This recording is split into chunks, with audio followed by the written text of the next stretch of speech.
Hello, people of YouTube. My name is Steve Gray, and thank you for watching. If you're new here, hit that subscribe button, turn on that notification bell, leave a like, and feel free to comment down below what you would like me to do for future anime and cartoon related videos. Today we are talking about The Promised Neverland Season 2, Episode 7. And this is a very dialogue-heavy episode between Emma and Norman. But before we get into that, this video initially got recorded and deleted because the sound, for whatever reason, didn't pick up through my freaking cell phone. So you're not going to see my bright and shiny face. You already know that if you watched my Dr. Stone review yesterday. But you'll see my bright and shiny face again for Jujutsu Kaisen on Saturday. You don't have to worry about that. She'll just have a couple images on the screen as I go throughout this video. Probably 3 or 4 is what I'll put up. But Emma is under the impression that she does not want to kill all of the demons.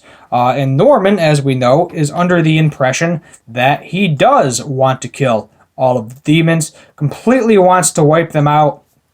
Doesn't care about Emma's needs whatsoever, but he's not really being selfish because these people experimented on his friends, which is really, really messed up. And I understand where he's coming from. 100%. And, you know, Barbara, Sislo, and let's see, what is the other guy's name? I believe it's Vincent. The 3 of them were all experimented on, and based on the end of the episode, Norman was probably experimented on as well.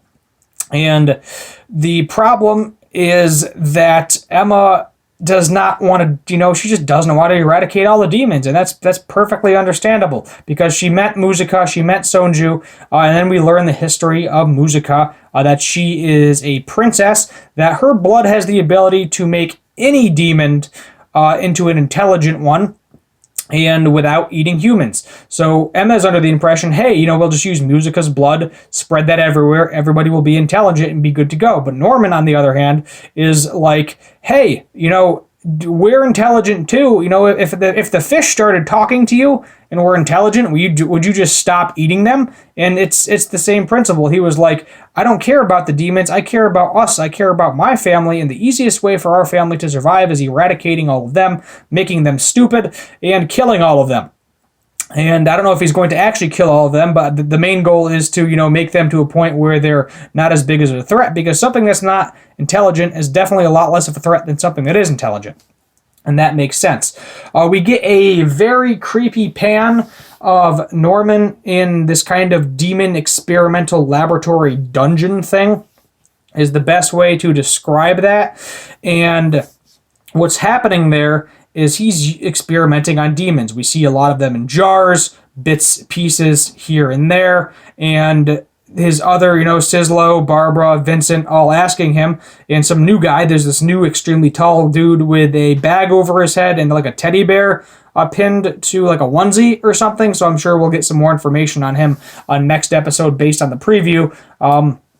But they're like, you're not going to give up, right? And he was like, no. The deal was with Emma, I gave her 5 days in order to find Sonju and Musica and bring them back. And what we learned from Sonju was he plans on eating humans anyway. Once they start breeding, he has no problems eating humans, so there's definitely going to be demons that no matter what are going to eat humans no matter what you do. The reason that the nobles of the old world 700 years ago decided they wanted to kill Musica and everyone that she, gave her blood to, and they ate everybody that she gave her blood to, was because they were afraid it was going to disrupt the hierarchy. They're not going to be getting money from humans if everybody doesn't need to eat them anymore. They're going to lose all of their money, lose all their power, and as we know from good old capitalism and many other types of government, anybody that gains power never wants to lose it, unfortunately, and that's where we're at with that. And that's why the demons decided, hey, we're going to kill all the people that she gave her blood to, kill her, and no one is ever going to be able to do this again. And they will not be intelligent without humans, without us, without their money. And that's where they're at there. Norman wants to kill Muzika and Sonju as well, because the more intelligent demons there are that he has to fight, the more problems he has to deal with. But it doesn't seem like Muzika, for the past 700 years has even been giving anybody her blood besides Sonju. Maybe she finds a demon here and there she makes intelligent, but it doesn't seem like she's willingly giving her blood to people, so that may be an issue as well. So Emma's plan is to go with Ray. Gilda and Don also plan on going with her. Some of the other kids as well plan to go get them, have them talk to Norman and these other kids, Barbara, Sislo, Vincent, and try to convince them not to eradicate all demons, and then maybe he can take Muzika's blood in order to make everybody intelligent, so that everybody's on the same playing field and nobody's eating anybody anymore, even though there's always going to be some bad apples. But that's Emma's idea. Emma is, Norman says, Emma's just straightforward, super innocent, doesn't want to kill anybody. That's the type of person she is, and that is the type of person she is, where Norman has definitely changed some, where he wants to eradicate an entire population. Near the end of it, we get to also see, some of the other kids fighting back against Emma's idea. Gilda is not happy with it. A couple of their kids are not happy with it. So it's like kind of like politics, where you have people on both sides of the argument, and we don't really know how it's going to play out in the long run. Norman plans on executing the plan regardless of them bringing Sonju and Muzika back, and the only reason he's allowing Ember to do that anyway is because then now he can easily access them and kill them. That's the plan that I think is going on in Norman's head right now anyway, which is perfectly fine. That's what Norman wants to do. If I was in Norman's situation and it was me versus them, I mean, I kind of understand it. I understand both views. One is like, hey, there's children and all these demons that really haven't done anything wrong to me, so I don't want to kill all of them. I just want to kill the hierarchy. And then that's kind of like the same thing now. It's like, I don't want to kill all of them. I just want to take care of the hierarchy. Get rid of the higher-ups and try to get your own ideas in there. That's I think where Emma is at currently in her life. But we'll see that what happens. Next episode is going to be very Norman centered. We end the episode with Norman going into the lab, the labna, to probably get experimented on and meet all of these other kids that are also going to get experimented on. I think it's going to be an entire Norman episode. Maybe it'll pan to Emma and Ray, Don and Gilda going out and possibly finding Sonju and Muzika. I'm not really sure. A lot of people say that it seems really fast-paced, and it's a little fast-paced. So I can see both of those things happening in the same episode, where we get what happened to Norman in the lab. He's coughing up blood. He does actually end up coughing up blood at the end of it. And it's possible he was experimented on, even though he didn't say anything. Obviously, he didn't want to freak out Ray and Emma, which makes sense.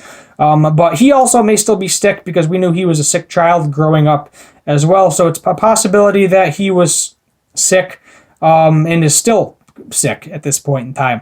We also learned that the other kids that got experimented on, that we know for a fact did, they actually have some really bad seizures. And I believe it was Sislo that said, that we don't have a lot of time. We need to execute this plan. We need to get rid of these demons for the future generations, because we don't have a lot of time to live. And they are very powerful. They are very strong. Barbara especially is very strong, as we can see. I don't even think she needs to use a weapon. I think in a fist fight versus Muzika or Sonju, she may be able to win because of whatever happened to her. She freaks out, has a seizure, has to take some pills, and they don't know how long they have to live, because the one guy literally has, Vincent has like these scars all over his head, because they were definitely inside of his head, operating on his brain, maybe trying to get him to grow faster, but we don't really know what they did. I think we're going to get a better explanation of what actually happens fully next episode. So I look forward to seeing it, look forward to seeing what happens. This episode will give it a 7 out of 10, same as I did with Dr. Stone. Decent episode overall, could have been a little bit better. There was definitely, it felt a little rushed, I'll be honest. This particular episode did feel a little rushed. I think they were trying to cram a lot of information in. I know the manga readers are not particularly happy with this show right now, but I think most of the anime fans are content with it. I don't hear a lot of negativity. All the negativity seems to be coming directly from the manga fans, but if you're anime only like me, I'm just enjoying the ride right now at this point in time. I'm sure we're going to get another season or two out of this anime, and I'm looking forward to how it ends up ending. Maybe they'll change the ending. I know a lot of people complained about the ending. Let me know what you think down below. If you're new here, hit that subscribe button, turn on that notification bell, leave a like, and feel free to comment down below what you'd like me to do for future anime and cartoon related videos. My name is Steve Gray. Thank you for watching, and as always, have a good one.